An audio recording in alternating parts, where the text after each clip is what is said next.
Hello students, let us start our next chapter of history, that is nationalism in India. Let us start with the nationalism of India. That modern nationalism in Europe came up with the idea of common identity based on culture, language and history. New symbols and icons, new songs and ideas forged new links and redefined the boundaries of communities.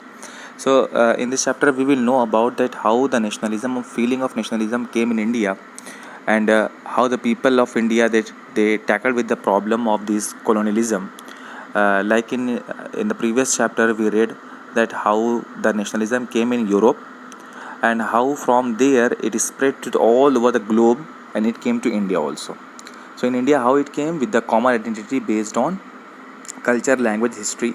So it came in India also, in India as in Vietnam and many other colonies.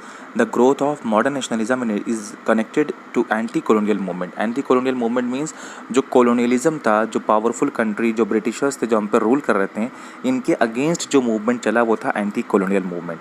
इसी के through लोगों के अंदर feeling है nationalism की। People started discovering there unity in the process of their struggle with colonialism. जब लोग colonialism के अगेंस्ट लड़ने लगे तब लोगों के अंदर एक कॉमन आइडेंटिटी दिखने लगी, that we are Indians instead of we are Hindu, Muslim, Sikh and all that, we united on the basis of the nation, the India. The sense of being oppressed under colonialism provided a shared bond that tied many different groups together. जितने भी groups बने थे उनके अंदर एक common nationalism, common feeling आ गई, वो थी नेशनलिज्म की. The Congress under Mahatma Gandhi tried to forge these groups together within one movement, but the unity did not emerge without conflict. So Mahatma Gandhi ने इस सारे ग्रुप्स को इकट्ठा किया और movement, anti colonial movement start किया, जिससे लोगों के अंदर ये फीलिंग आ जाए कि हम लोग बटे नहीं हैं, हम लोग सेम हैं, हम लोग सिमिलर हैं और हम लोग एक कॉमन आइडेंटिटी है, वो है Indian as a country. World war first and its impact. सबसे पहला जो इम्पैक्ट पड़ा, सबसे पहला जो एक स्टार्टिंग था वो था वर्ल्ड वॉर का. कैसे वर्ल्ड वॉर का इम्पैक्ट पड़ा हमारे नेशनलिज्म में? वो था the war created a new economic and political situation.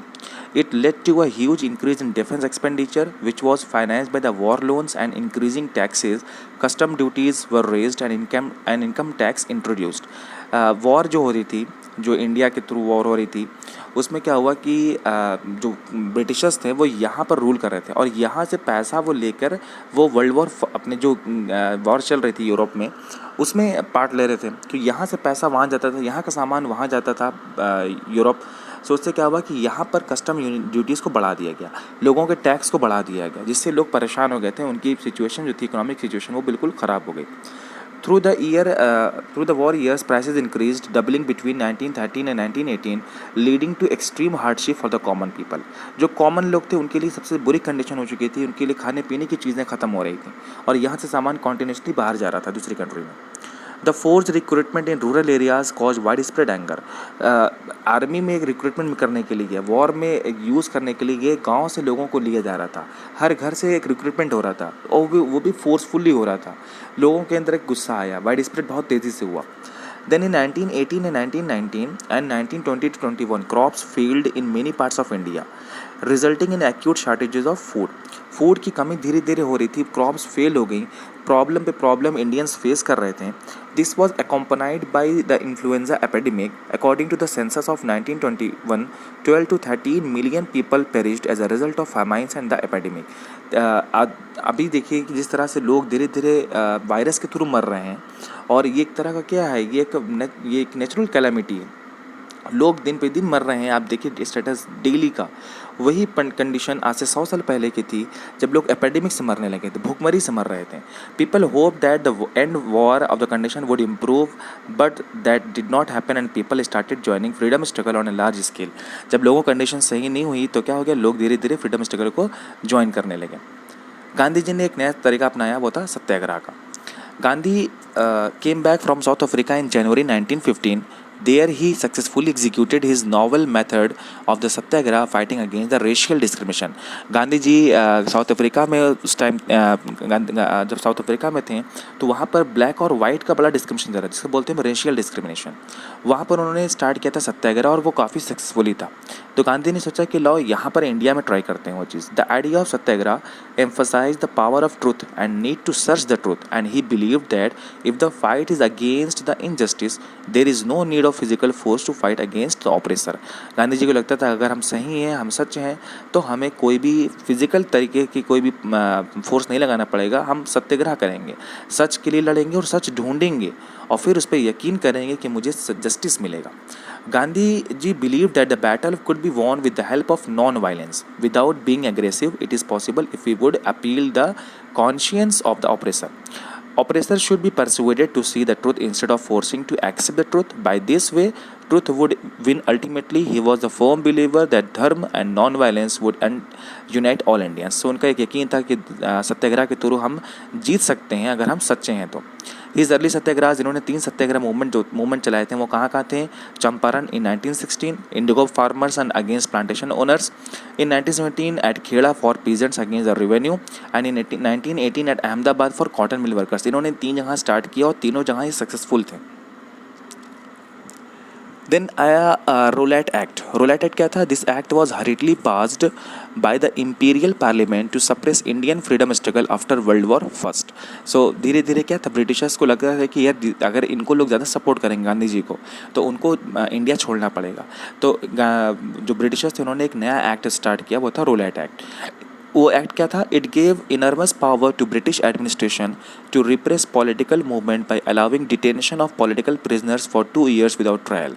Rowlatt act के थ्रू क्या था कि ब्रिटिश एडमिनिस्ट्रेशन को खूब पावर मिल गया था कि वो किसी भी पॉलिटिकल मूवमेंट को रोक सकते हैं और जो भी उस मूवमेंट में पॉलिटिकल लीडिंग करेगा उसको 2 साल के लिए जेल भेज देंगे बिना किसी ट्रायल के। Cases could be tried secretly and British could arrest anyone without warrant. किसी को भी पुलिस पकड़ सकती है।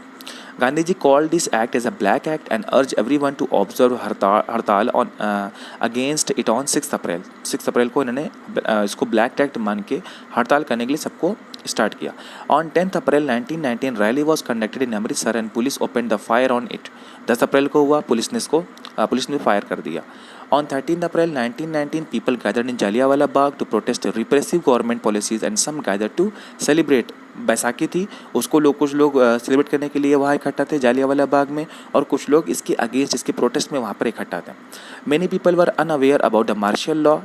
Dyer blocked the exit points and open the fire and killed 100 of people. वहाँ पर मार्शल लॉ, जिस तरह भी हमारे पर लगता है धारा 144 लगती है 144, उससे क्या होता है कि कोई भी लोग 4 से ज़्यादा एक जगह इकट्ठा नहीं हो सकते। सेम वे उस टाइम था मार्शल लॉ कि लोग एक जगह नहीं इकट्ठा हो सकते, लेकिन ज़्यादातर लोगों को इस लॉ के बारे में पता नहीं था और वो लोग इकट्ठा हो गए। He did this to create the fear among the mind of Satyagrahis. This incident created widespread anger among the people and they started demonstrating on large numbers and government responded with repression and brutality. जब लोगों के बीच में ये सत्याग्रही को डराने के लिए general Dyer ने गोली चला दी और इंसिडेंट इतनी तेज़ी से फैल गया कि गवर्नमेंट को रिप्रेसिव मेजर लेना पड़ा, बहुत ब्रूटली लोगों को डील करना पड़ा। फिर आता है खिलाफत movement. The First World War had ended with the defeat of Ottoman Turkey, and there were rumors that the harsh peace treaty was going to be imposed on the Ottoman Emperor, the spiritual head of Islamic world, that is the Khalifa। खिलाफत movement start हुआ तो खलीफा को लेके जो Ottoman Turkey के हैं, Turkey के जो सुन्नी रिलीजन के जो मुस्लिम रिलीजन सुन्नी जो होते हैं उनके हेड को बोलते हैं हम खलीफा। तो जब वर्ल्ड वॉर फर्स्ट हुआ और टर्की डिफीट हो गया तो टर्की के जो उस टाइम के जो रूलर थे उनको खलीफा बोलते थे, उनकी पावर को छीन लिया गया। इससे लोगों के बीच में क्या हो गया कि पूरे ऑल ओवर ग्लोब में ये डर फैल गया कि ऐसा ना हो कि हर जगह के मुस्लिम्स को ऑप्रेस किया जाए। तो लोगों ने इंडिया में भी इसका क्या किया, स्टार्ट किया एक movement to defend the Khilafat temporal power. Khilafat committee was formed in Bombay in March 1919। एक कमेटी बन गई इंडिया में। A young generation of Muslim leaders like the brothers Mohammad Ali and Shaukat Ali began discussing with Mahatma Gandhi about the possibility of a united mass action on the issue. Gandhi ji saw this as an opportunity to bring Muslims under the umbrella of unified national movement.